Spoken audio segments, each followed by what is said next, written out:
At its core, Mafia 2 is a third-person action crime game. It has all the exciting car chases, all the gunfights and all the melee combat that you'd expect from a game like this. Our target kind of experience was very much things like Goodfellas, Godfather, very kind of adult movies with very serious themes. And for that to happen, we needed the game world to be realistic. Shooting is one of the most important things in the game, and obviously, as we try to be realistic, our weapons are quite lethal. We really want it to feel like deadly combat. What we don't want is the player sort of rushing enemies and doing things like that, you know. You can only take 2 or 3 shots before you actually die. If someone shoots at you, the first instinct is to get behind some cover. It really feeds into that intense feeling that we really want from the gun combat experience. We spent a lot of time and effort on the cover system because the player will spend a lot of time using it. But you have to be careful because the cover can often be easily destroyed. So if you're hiding behind a fence and it starts to disintegrate, it's time to move elsewhere.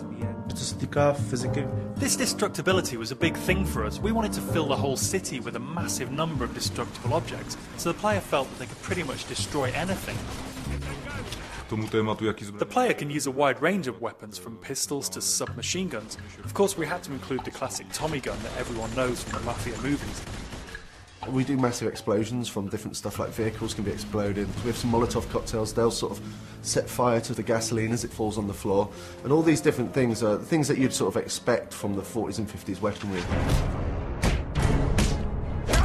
Melee combat in the game is a really sort of visceral experience. We wanted it to feel really brutal. So it's a very simple system. Using 2 buttons, you perform these either hard punches or light punches. And then using a combination of these, you perform these finishing moves. But the coolest thing is these finishing moves are sort of context sensitive as to where you are in the world. So if you're stood near the hood of a car, then the player might punch a guy and then sort of smash his head against the hood of the car, which is a really cool thing. The driving model is very realistic. So you drive these things, they really feel like period cars. They feel very heavy, they feel really satisfying when you're driving them around. Once you get familiar with the controls, there's a real skill to doing the handbrake turns, the donuts and the skids in the street. The inspiration for these has been the cars and the car chases that you see in gangster movies. So if you visualise a gangster movie chase, you know, the cars screeching around the corner with the smoke coming off the tyres, guys shooting out of the windows with Tommy guns, this is very much one of the key goals for the driving experience. We've got like a few features in the game which allow the player to sort of like personalise their vehicle. In the body shops you can customise the car a fair deal.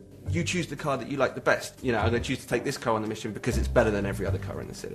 I think that's a pretty cool decision to make. Our gameplay is great. We've got shooting, car chasing, everything a game needs, but we also need to link it to the story to create a believable game.